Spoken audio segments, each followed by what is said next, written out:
Man vs Wild with Sunny Leone, Season 1 Episode Number 1 Borneo. Adventure, reality and exciting TV show with English subtitles. The adventures of Bear Grylls get a unique spin as Bollywood star Sunny Leone hosts the show famous for revealing bears' wilderness survival skills.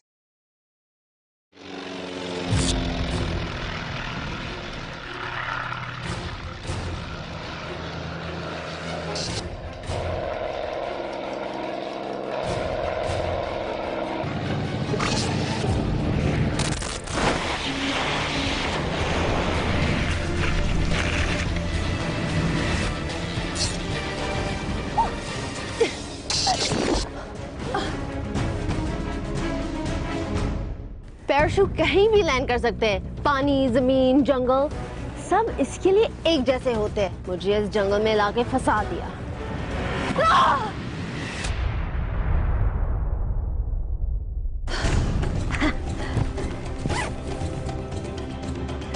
Concrete के जंगल से दूर, real जंगल में दुनिया भर की ऐसी locations जहां survive करने के लिए स्पेशल स्किल्स की जरूरत है। और ये सर्वाइवल स्किल्स हमें सिखाएंगे the legendary survivalist Bear Grylls. Man versus Wild की इस रोलर कोस्टर राइड में आप एक्सपीरियंस करेंगे दिल बहलाने वाली बातें और दिल दहलाने वाले adventure. Welcome to Man versus Wild with me Sunny Leone. Concrete के जंगल में सर्वाइव करना हमने सीख लिया, लेकिन रियल जंगल में कैसे सर्वाइव करना है ये जानने के लिए हम चलेंगे एक जर्नी पर, दुनिया की सबसे रिमोट और अनदेखी लोकेशंस पे, जहां सरवाइव कर पाना मुश्किल ही नहीं नामुमकिन है। लेकिन एक शख्स है जिनका मिडिल नाम नामुमकिन है और दुनिया भर के खतरनाक जंगल जिनका प्लेग्राउंड है।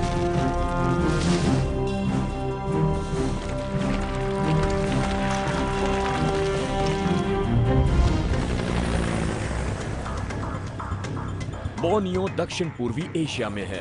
ये दुनिया का तीसरा सबसे बड़ा टापू है। करीब 7.5 लाख वर्ग किलोमीटर में फैला ये टापू लगभग टेक्सास जितना बड़ा है।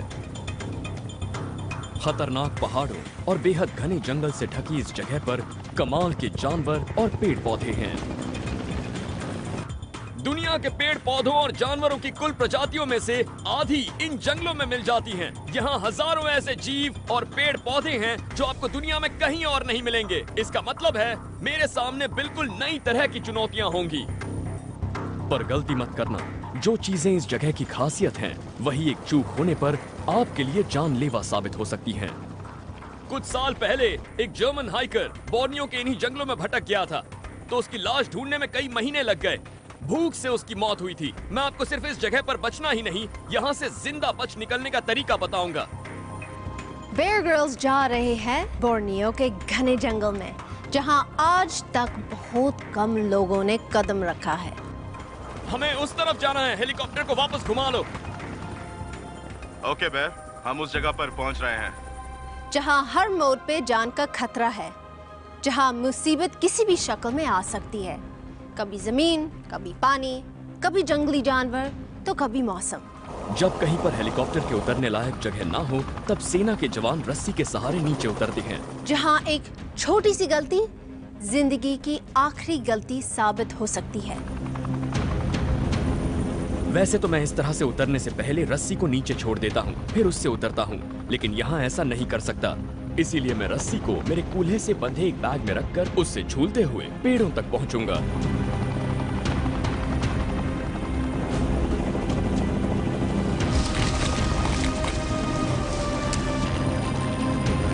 मैं पेड़ों तक तो पहुंच गया, लेकिन अब भी जमीन से करीब 100 फुट ऊपर हूँ।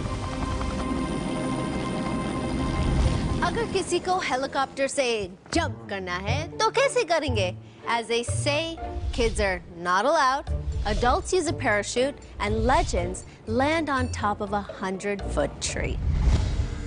कुछ छोटी बेलें इन दोनों पेड़ों को जोड़ रही हैं और मैं उनके सहारे उस पेड़ तक जा सकता हूँ। ये बेलें बहुत खतरनाक लग रही हैं, लेकिन ये बहुत मजबूत हैं और मैं इनका इस्तेमाल कर सकता हूँ। मुझे इनकी मदद से उस लंबी बेल तक पहुँचना है। छोटी छोटी बेलों पर अपने शरीर का वजन बांटने पर उनके टूटने का खतरा कम हो जाएगा। ये काफी मजबूत हैं। इतनी ऊंचाई से गिरना भी जानलेवा हो सकता है।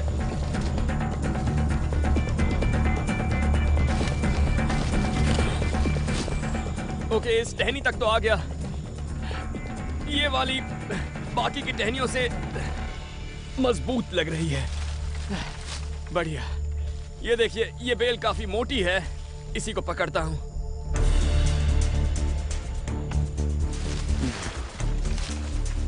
ये बेल रस्सी कम फायर ब्रिगेड के खंबे जैसी ज्यादा लग रही है। इस पर पकड़ बनाने के लिए मुझे काई साफ करनी होगी। ये मेरा वजन संभाल रही है, इसीलिए मैं आसानी से उतर सकता हूँ। मैं इतना जानता हूँ कि अगर बारिश हो रही होती तो मैं ऐसे नहीं उतर पाता। फिसलन काफी बढ़ जाती। मैं इसे अच्छी तरह से पकड़ पा रहा हूँ, लेकिन मेरे हाथों पर काफी जोर पड़ रहा है।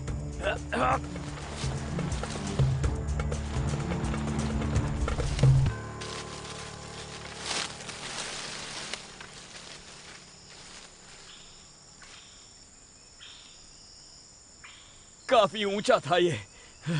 उतरना आसान नहीं था। ये तो सिर्फ पहला स्टेप था। अब शुरू होगी एक अननोन टेरिटरी, और मुझे पता है बेयर ग्रिल्स को कैसा लग रहा होगा, क्योंकि मैं भी ऐसे ही अननोन टेरिटरी में आई थी।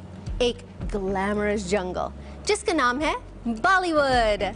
मेरे एक्सपीरियंस से सरवाइव करने का बेस्ट तरीका है आगे बढ़ते रहना। बोर्नियो में जंगल से बाहर निकलने का सबसे अच्छा तरीका है पहाड़ों से नीचे उतरना। उस तरह से आप जल्दी से किसी नदी या सोते तक पहुंच सकते हैं, और बस्तियां भी अक्सर घाटियों में ही होती हैं। जरा ये देखिए, इनकी वजह से यहाँ सावधान रहना जरूरी है। ये देखिए, ये कांटे देख रहे हैं? अगर नीचे उतरते वक्त आपने गलती से इन्हें पकड़ लिया तो ये आपके हाथों की चमड़ी उधेड़ देंगे। इनसे एक अलग परेशानी ये है कि ये टूटकर शरीर में धंस जाते हैं और इनसे इन्फेक्शन हो सकता है। ऐसे किसी चीज को पकड़ने से पहले अपनी सिक्स सेंस से काम जरूर लें। ध्यान दें कि आप किसी ऐसे तने को पकड़ें और ना ही किसी ऐसे तने को। इस जंगल में सिर्फ इन पेड़ पौधों से ही सावधान नहीं रहना पड़ता, बल्कि यहाँ तो ऐसे जीव भरे पड़े हैं जो आपके खून के प्यासे हैं। ये देखिए, यहाँ एक लीच है। देखिए आपने, इस जंगल में इस तरह की करोड़ों लीचेस होती हैं।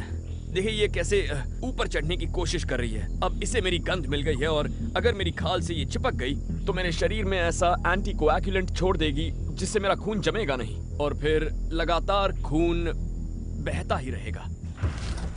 मैं इसे यहीं छोड़ देता हूँ। बोर्नियो में इन लीचेस की कमी नहीं है, और मैं इन्हें अपना कीमती खून तो हरगिज नहीं पीने दूंगा।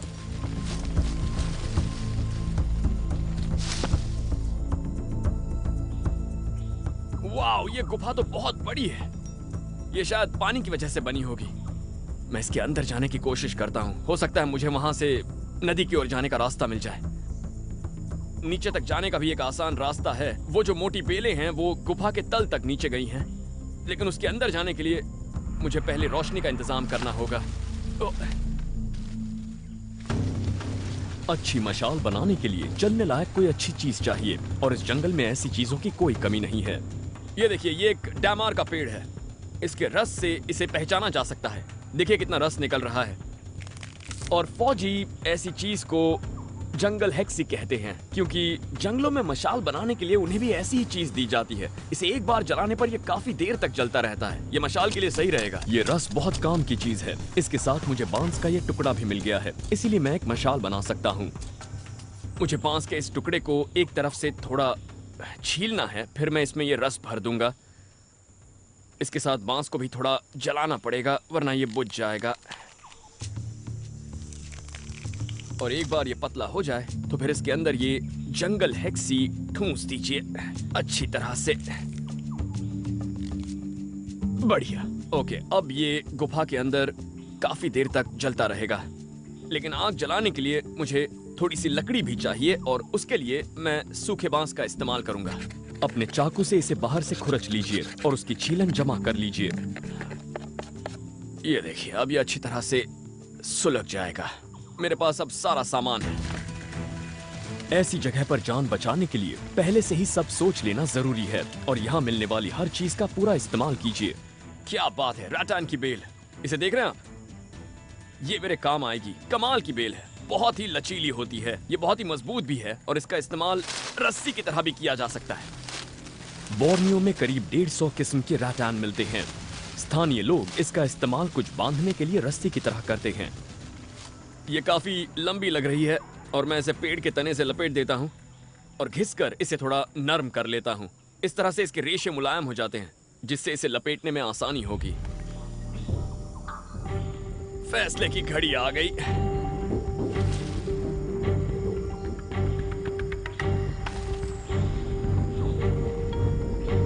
ये बेल मेरा वजन तो उठा लेगी, लेकिन मेरे हाथों पर बहुत जोर पड़ने वाला है। मैं इसके ऊपर खड़ा हो जाता हूं ताकि हाथों को थोड़ा आराम मिल सके। हाथों की अच्छी कसरत हो गई है, लेकिन परेशानी यह है कि मुझे पैरों से कोई ग्रिप नहीं मिल रही है। लगभग पहुंच गया हूं, बस कुछ फुट और। मेरे हाथों ने बहुत मेहनत की है, लेकिन मैं अभी रुक नहीं सकता। ये देखिए मैं किसके ऊपर उतरने वाला था। सच कहूं तो मैं भी नहीं जानता ये क्या है, क्योंकि मैंने ऐसा कीड़ा पहले कभी नहीं देखा है। लेकिन दोस्तों, ये बोर्नियो है। जितना मैं जानता हूं ये चटक रंग का है, और अगर ये यहाँ बचा हुआ है इसका मतलब जरूर इसमें कोई खतरनाक और खास बात है। जरूरी बात यह है कि ऐसी जगहों पर ऐसी चीजों से दूर रहना ही अच्छा है। चटक रंग चीख चीख कर कहता है कि मुझसे दूर रहो। चलो अब इस गुफा में उतरने की कोशिश की जाए। यहाँ पर उतरने के लिए बेल नहीं है, इसीलिए मुझे अब अपनी रैटन की बेल का ही इस्तेमाल करना पड़ेगा। मैं इस बड़े पत्थर का इस्तेमाल कर सकता हूँ। इस छोर को नीचे फेंक देता हूँ। अब मैं इसका एक छल्ला बनाकर इसे इसके अंदर फंसा देता हूँ। ये अच्छी तरह फंस जाएगी और फिर मुझे नीचे उतरने में कोई परेशानी नहीं होगी। इसके दोनों छोर को अपनी कमर पर लपेटकर इस तरह से टांगों के बीच में से लाकर ऐसे हाथ में पकड़ लीजिए, और बाकी की बेल तो नीचे लटक ही रही है। इस तरह से उतरने पर हाथों पर कम जोर पड़ता है और आप नीचे उतरते वक्त अपने आप पर कंट्रोल भी कर सकते हैं। लेकिन एक पतली सी बेल के सहारे उतरने के लिए कलेजे में दम होना चाहिए।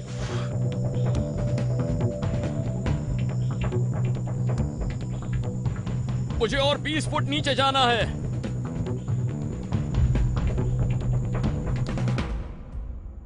पहुंच गया। बेल थोड़ी सी कम पड़ी, लेकिन जमीन तक पहुंच ही गया। अब मशाल जला लेता हूं।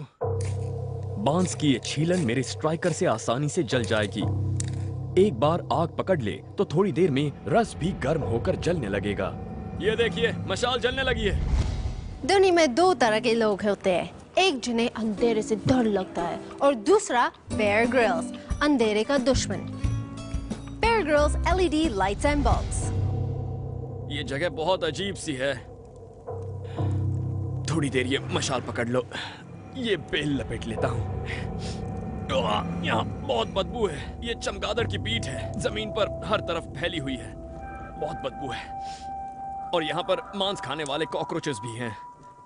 वैसे तो वो चमगादड़ का पीठ ही खाते हैं, लेकिन अगर कोई चिड़िया या चमगादड़ नीचे गिर जाए तो वो उन्हें भी नहीं छोड़ते। उनका मांस नोच लेते हैं और उन्हें खा जाते हैं।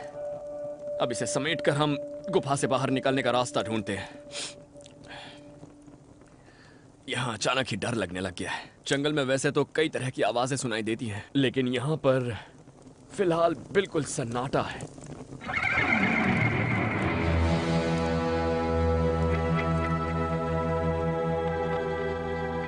ये देखिए, ये छोटे छोटे घोंसले हैं। बोर्नियो की ये गुफाएं इन चिड़िया के घोंसलों के लिए काफी मशहूर हैं। इनमें से कुछ घोंसले चिड़िया की लार से बने होते हैं। लोग उन घोंसलों का सूप बनाते हैं। घोंसले का सूप लोग बड़े चाव से पीते हैं। एक अच्छा घोंसला तो करीब $1800 प्रति किलो के रेट से बेचा जाता है। इन्हें बेचो तो ज्यादा पैसे नहीं मिलेंगे, लेकिन इनसे मेरा पेट भर सकता है। ये बहुत काम का है। ये केव स्विफ्ट के अंडे हैं।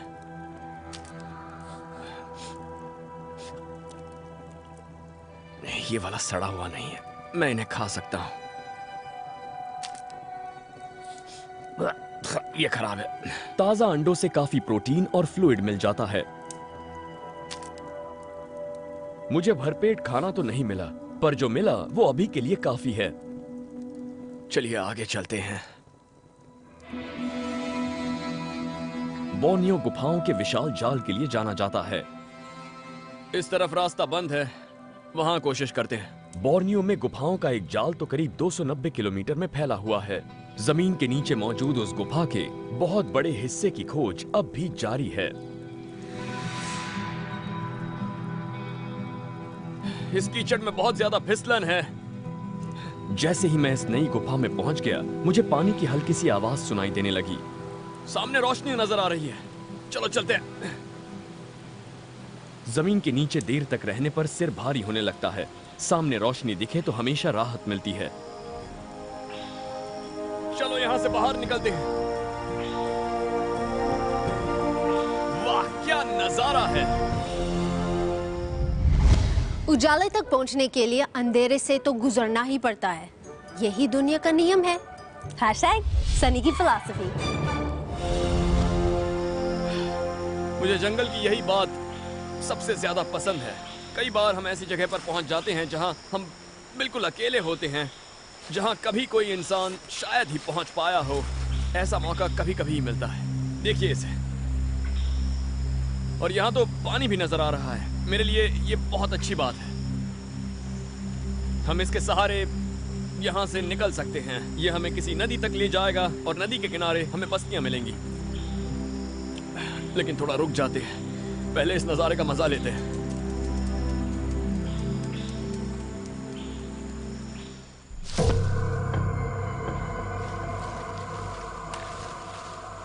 गुफा से बाहर निकलकर मैं पानी के एक सोते तक पहुंच गया हूं, लेकिन दोनों तरफ से पहाड़ों से घिरा ये 40 फुट का झरना मेरा रास्ता रोक रहा है। वहां बादल भी घिरने लगे हैं। किसी तरह से वहां नीचे तक जाना होगा। अगर अभी बारिश होने लगी तो नीचे उतरने में मुझे 10 गुना ज्यादा परेशानी होगी। चलो उस तरफ से चलते हैं, जरा आराम से। ये एक जड़ों का सिस्टम है। ये किसी गिरे हुए पेड़ की जड़ें हैं, और देखिए बिल्कुल नीचे तक गई हैं। मैं इन पेड़ों के सहारे नीचे तक पहुंच सकता हूं। मैं पहले इन जड़ों के सहारे नीचे उतरने की कोशिश करता हूं। ये शायद हाल ही में हुए लैंडस्लाइड से गिरे हैं। यही वो वजह है जो इन जंगलों को इतना खूबसूरत और खतरनाक बनाती हैं।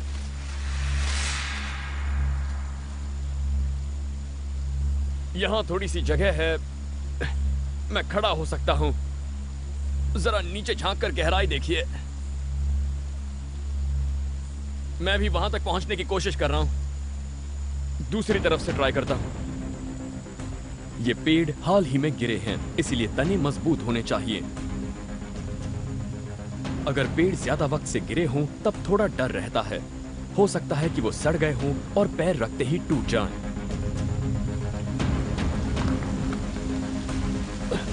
मुझे अपना सारा वजन अपनी जांघों पर डालना होगा। झरने की आवाज बहुत तेज है और उससे आती फुहारों से तने पर भी फिसलन बढ़ गई है। ओह! पेड़ की एक गांठ मेरे पैर के बीचों बीच टकराई। मैं अभी टहनी के निचले हिस्से पर हूं। इस पेड़ से मुझे थोड़ी आसानी हो रही है। अब मैं झरने के बीच से होकर उस तरफ के किनारे तक पहुंचना चाहता हूं। उम्मीद है रास्ता आसान होगा। यही रास्ता आसान है, लेकिन ये खतरनाक भी हो सकता है। बोर्नियो का जंगल बेयर ग्रिल्स की मुश्किलें और बढ़ाने वाला है, क्योंकि अब डेंजर आएगा पानी के शक्ल में। 40 फीट ऊंची डेंजरस वाटरफॉल। यही रास्ता आसान है, लेकिन ये खतरनाक भी हो सकता है। मुझे इन गिरती हुई लकड़ियों से सावधान रहना होगा, क्योंकि जंगल की नदियों में गिरती हुई लकड़ियां बहुत खतरनाक हो सकती हैं। अगर उनसे बचना है तो पत्थरों से चिपक के रहना होगा। झरने के शोर में आवाज सुनाई नहीं देती। ऐसे में इशारों से काम लेना अच्छा रहता है।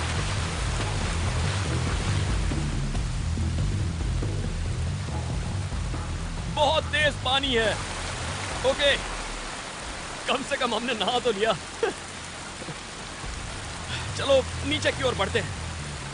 नदी में बड़े गीले पत्थर पड़े होते हैं, इसीलिए जंगल के रास्ते आगे बढ़ना ही ज्यादा आसान होगा। बस नदी के साथ साथ चलते रहिए, क्योंकि ये नदी ही यहाँ से निकलने का रास्ता है।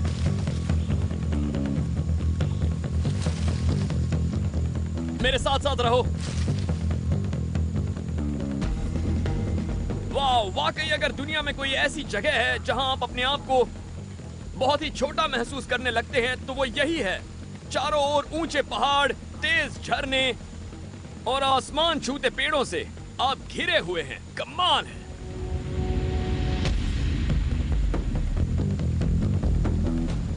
तेज बारिश की वजह से यहाँ खतरा काफी बढ़ जाता है।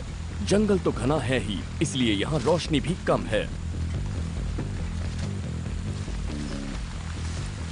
इतनी मूसलाधार बारिश में जब देखने में भी परेशानी हो तो अपने साथी के करीब रहना बहुत जरूरी है, क्योंकि ऐसे में खतरा ज्यादा इस बात का होता है कि हम अपने साथी को नहीं देख सकते और ना ही उसकी आवाज सुन सकते हैं, क्योंकि बारिश की आवाज बहुत तेज है।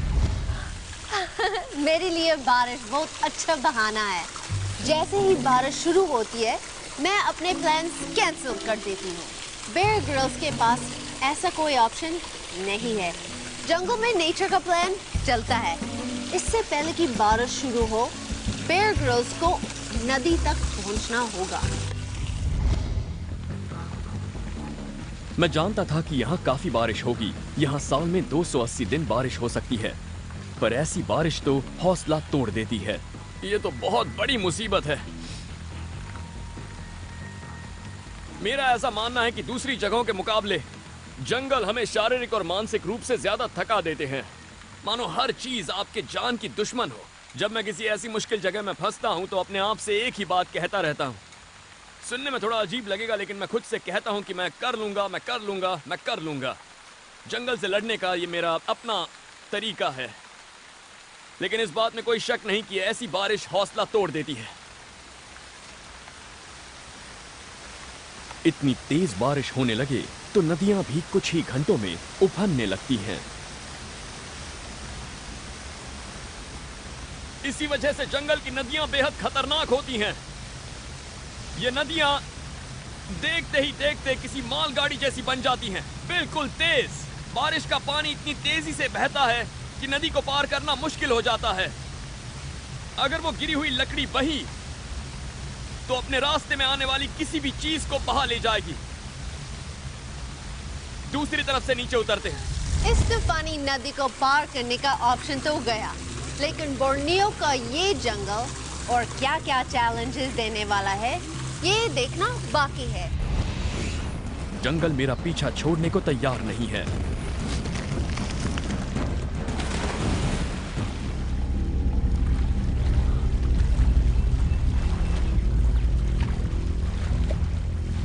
लगता है यही नदी है। मैं अपनी पीठ के बल गिरा हूं। इस तरफ से मत आना।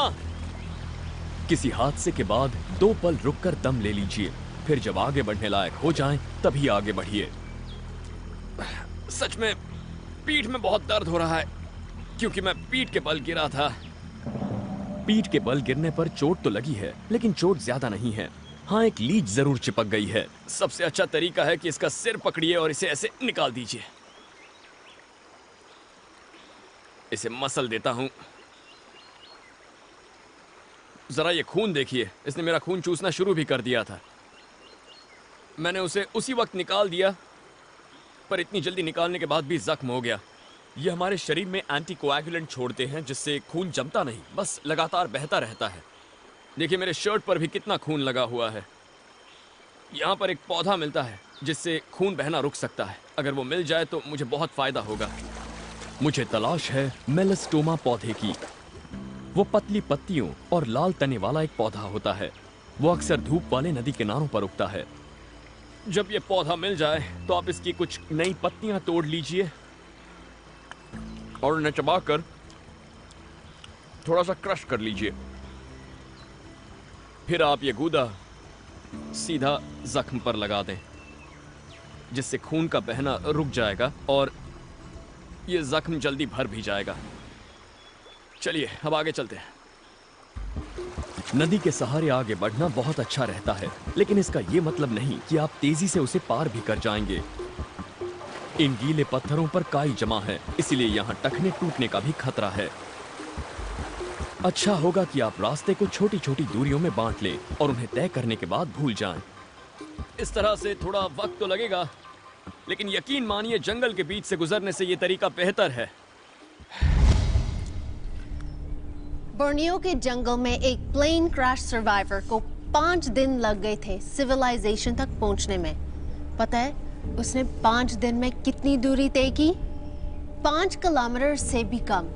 इससे पता चलता है कि ऐसे टफ एनवायरनमेंट में सरवाइव करना कितना मुश्किल है। देखते हैं बेयर ग्रिल्स सिविलाइजेशन तक पहुंचने से कितनी दूर है। चलिए अब नदी के अगले मोड़ तक चलते हैं। आ जाओ। यहाँ सूरज ढलने के 20 मिनट बाद ही घना अंधेरा छा जाता है, इसीलिए जरूरी है कि वक्त रहते खाने और सोने का इंतजाम कर लिया जाए। मुझे नदी में मछलियाँ दिखी हैं, इसीलिए मैं अभी टैम्बॉम नाम का एक फंदा बनाने जा रहा हूँ। ये रहा मेरे काम का बांस। बोर्नियो के आदिवासी लोग भी मछली पकड़ने के लिए इस ट्रैप का इस्तेमाल करते हैं।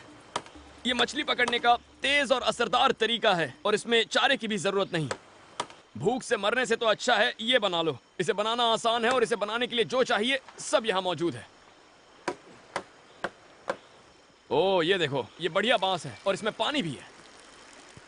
बांस में मिलने वाले पानी में नदी के पानी की तरह पैरासाइट का खतरा नहीं रहता।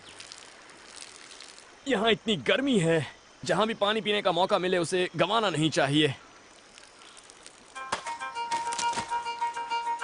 ये पतली बेलें फंदे को अच्छी तरह से बांधने के लिए सही हैं।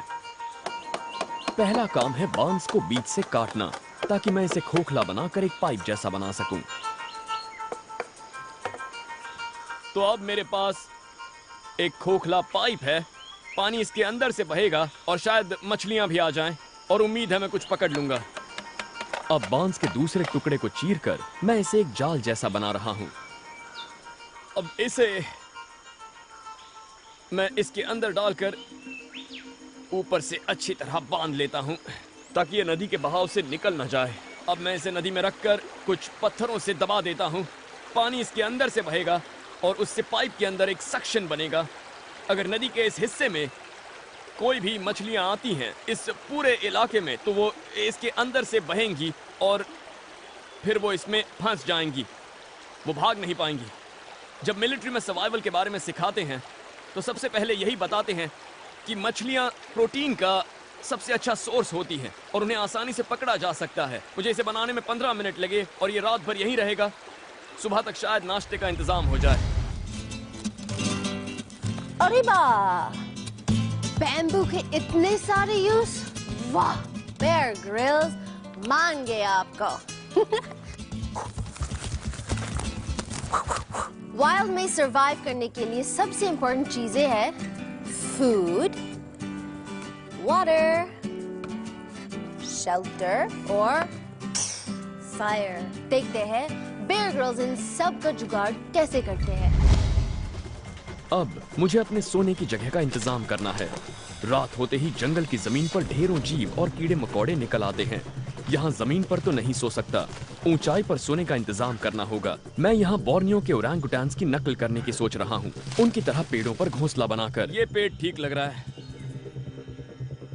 आप देख रहे हैं, 2 पेड़ एक दूसरे से जुड़े हुए हैं और इनकी टहनियां जमीन से ज्यादा ऊंची भी नहीं हैं। मैं यहाँ अपना शेल्टर बना सकता हूँ। यहाँ पर काफी बेलें भी हैं। इन बेलों का यहाँ की भाषा में मतलब होता है रस्सी बेल। इसमें एक छोटा सा कट मार देता हूँ। ऐसा करने से इसे आसानी से छील सकते हैं। अगर लंबी लंबी छाल उतार लें तो वो बांधने के काम आ सकती हैं। देखिए ये कितनी मजबूत है। इसे ट्विस्ट कीजिए, ये बिल्कुल नहीं टूटेगी। ये खूब सारी लेकर आपस में बांध दीजिए। ओ, बहुत फिसलन है। मैं अपनी रस्सी बेल से इन टहनियों को अच्छी तरह बांध दूंगा। ये जमीन से काफी ऊंची है और ये टहनियां मेरे लिए एक अच्छे हैमक का काम करेंगी। इन टहनियों को बांधने के बाद इन्हें ऊपर से तने से बांधने पर ये गिरेंगी नहीं और काफी मजबूत हो जाएंगी। रात गुजारने के लिए ये अच्छा रहेगा। मैं इन रस्सी बेलों से अपने शेल्टर का फ्लोर बना रहा हूं।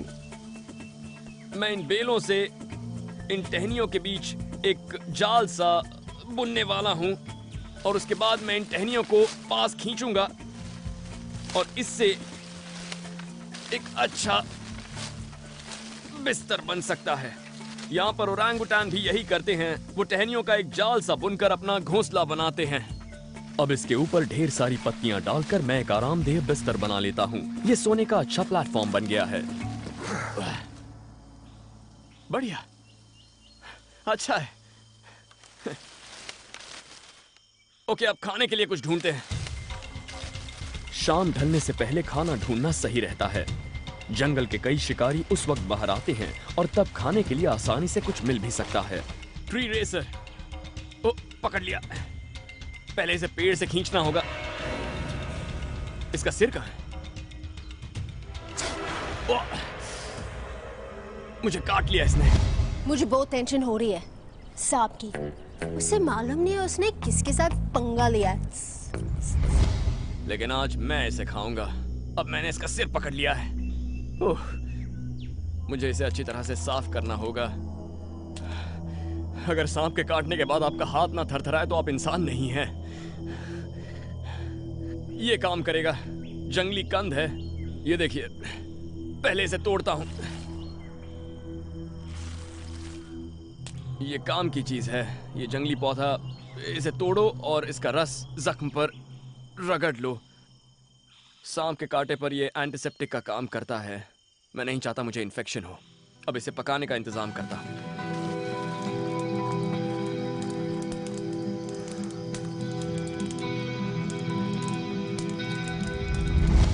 ये तो होना ही था। ये है बेयर ग्रिल्स का बदला। Revenge is a dish best served on a barbecue.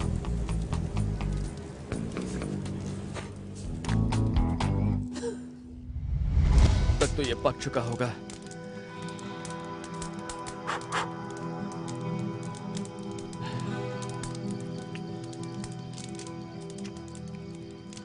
कहते हैं सांप चिकन जैसे टेस्ट करते हैं, लेकिन मुझे तो ऐसा नहीं लग रहा। ये ज्यादा सख्त हैं और ज्यादा हड्डियां हैं, लेकिन मुझे इससे काफी एनर्जी और प्रोटीन्स मिलेंगे और जंगल में वो ज्यादा जरूरी है। रात हो गई है, इसलिए मैं अपने शेल्टर में जा रहा हूं। मैं आपको बता दूं कि मलय भाषा में ओरांगुटान शब्द का मतलब है जंगल का मानव, और उन्हीं से मुझे पेड़ों पर बिस्तर बनाने की ये इंस्पिरेशन मिली है। एक काम मैं कर सकता हूं पर ओरांगुटान नहीं। मैं आग जला सकता हूं और मैं आग में इस अनानासी की छाल जला सकता हूं और उससे अगरबत्ती जैसी गंध आएगी और मेरे आसपास जो भी मच्छर हैं वो भाग जाएंगे। और जंगल में मच्छर भगाने के तरीके आना सबसे जरूरी बात होती है। अब थोड़ी देर सोने की कोशिश करता हूं। मैंने बोर्नियो के जंगल में रात बिता ली है, दुनिया के एक बेहद खतरनाक बीहड़ में। कल मैंने मछली पकड़ने का एक फंदा लगाया था। अब जरा देखें नाश्ते में क्या है।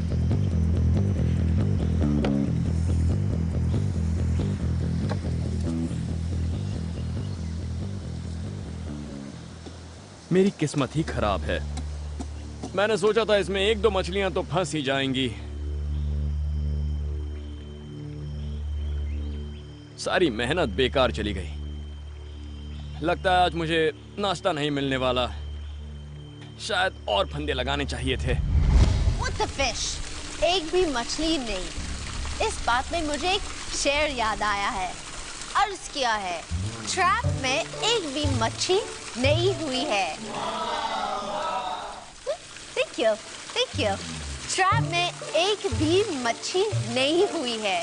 बेयर ग्रिल्स के दिन की शुरुआत अच्छी नहीं हुई है। #SireSunny। अच्छा, मैं असली मच्छी नहीं खाती हूँ ना। चलिए अब आगे चलते हैं।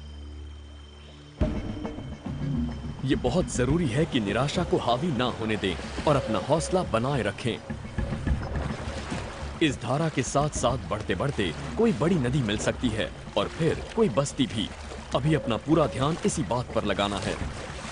जंगल तो कदम कदम पर मुश्किलें खड़ी करेगा ही, जैसे कि ये झरना। इसे देखकर तो मन कर रहा है कि मैं इसमें कूद पड़ूं, लेकिन मैं नहीं जानता ये कितना गहरा है। अगर ये वैसा है जैसा हमने पार किया था तो इसमें बड़े बड़े पत्थर होंगे। जानबूझकर टखना क्यों तुड़वाऊं? मैं इस रैटन बेल के सहारे नीचे उतरने की कोशिश करूंगा। अगर मुझे इस बेल के सहारे नीचे उतरना है तो पहले इसे किसी अच्छी जगह फंसाना होगा। यहाँ कोई मजबूत पेड़ नहीं दिख रहा, इसीलिए मैं इसे किसी बड़े पत्थर से बांधने की कोशिश करता हूँ। मैं इसमें गांठ लगा लेता हूँ ताकि इस चट्टान से ये अच्छी तरह से फंसी रहे। चलिए, हो गया। देखते हैं। ओके, ये सही है। अब इसके सहारे उतर सकता हूँ।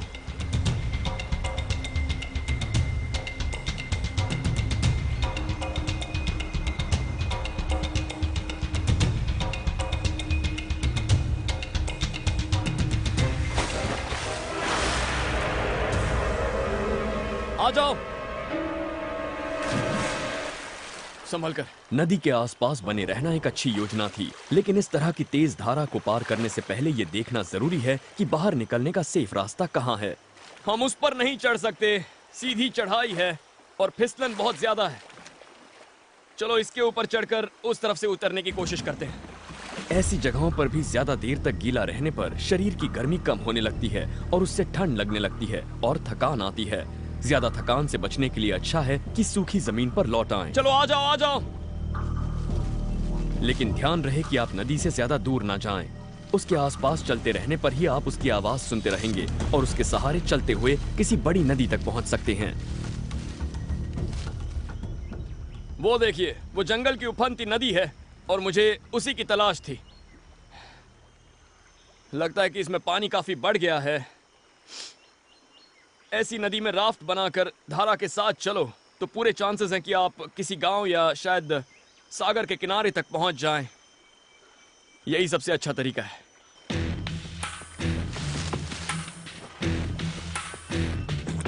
तेज बहने वाली नदियों से अक्सर जगह जगह पर इस तरह की कीचड़ भरी दलदल बन जाती हैं। ये बहुत चिपक रही है।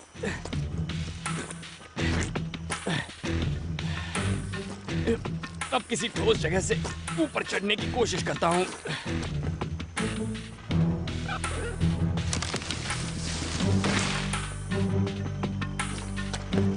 यही है जंगल की कहानी।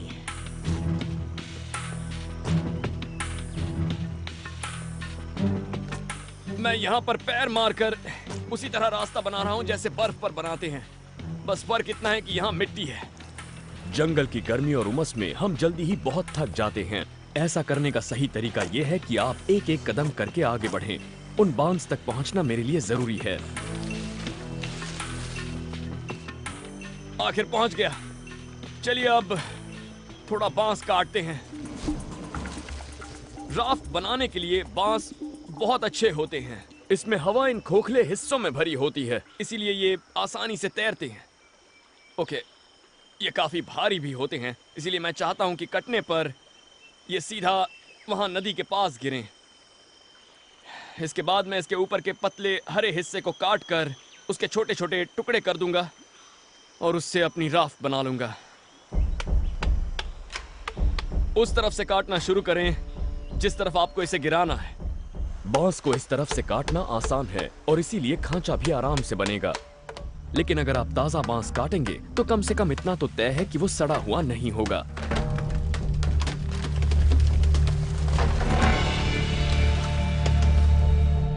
चलिए, काम हो गया। बांस नीचे आ चुका है। अब मुझे इसके बराबर साइज के टुकड़े करने हैं। ये रहा पतला टुकड़ा। इसे वहां नीचे बनाएंगे। ये कटे हुए हिस्से भले ही हवा से भरे हों, पर ये काफी मजबूत हैं। इसे मैं यहां पर रख देता हूं।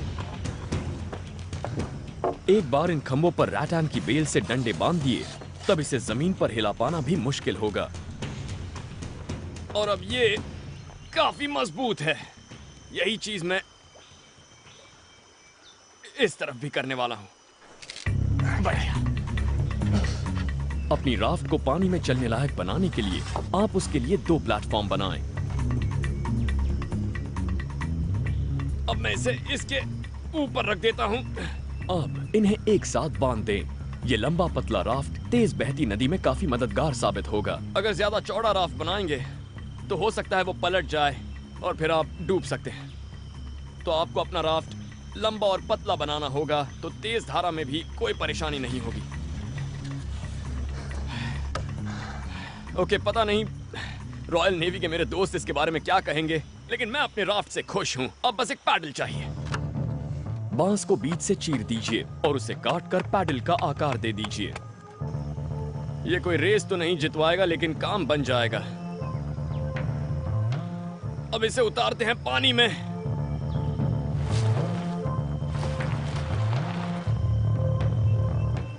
ठीक है, अब इसे ट्राई करते हैं। ये अच्छा है, मैं पानी में डूब नहीं रहा हूं।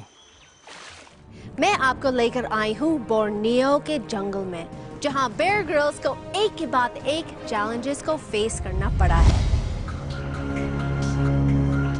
बहाव इतना तेज है कि यही मुझे बहाए ले जा रहा है। अपने पतवार का इस्तेमाल मैं राफ्ट चलाने के लिए नहीं, उसे संभालने के लिए कर रहा हूँ। इसी वजह से जंगल की नदी में आप 2 पल भी लापरवाह नहीं रह सकते। इन नदियों में हमेशा चौकन्ना रहना जरूरी है। इसके गंदे पानी में कई तरह के छोटे मोटे पत्थर और चट्टानें हो सकती हैं, और जहां धारा तेज हो वहां पर पानी के नीचे खतरे छिपे हो सकते हैं। आपको अलर्ट रहना होगा और इन चट्टानों से बचकर निकलना होगा, क्योंकि ये राफ्ट बहुत हिल रहा है। मैं उन चट्टानों से तो निकल आया हूं, लेकिन इस तेज बहाव में मैं लापरवाह नहीं हो सकता। जंगल में नदी के किनारों से भी सावधान रहना जरूरी है। वो अक्सर काफी खतरनाक होते हैं और वहां जंगल से ज्यादा लकड़ियां पड़ी होती हैं। वाओ, ये देखिए। मैं खुश हूं कि जब ये लकड़ियां गिर रही थी तब मैं यहां नहीं था। मैं भीगा हुआ हूं और थक गया हूं। सांप के काटने से अभी भी हाथ में दर्द हो रहा है। लेकिन नदी में कई घंटे रहने के बाद मुझे वो दिख गया जिसकी मैं खोज कर रहा था। एक बस्ती। मुझे बाहर निकलने का रास्ता मिल गया। मेरी राफ्ट ने अपना काम कर दिया। नदी के साथ साथ रहकर लोगों तक पहुंचा दिया।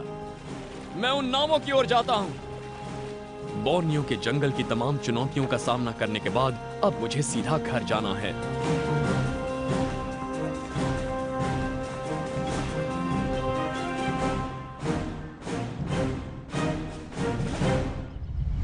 बेयर ग्रिल्स फाइनली बोर्नियो के जंगल को सरवाइव करके सिविलाइजेशन तक पहुंच गए।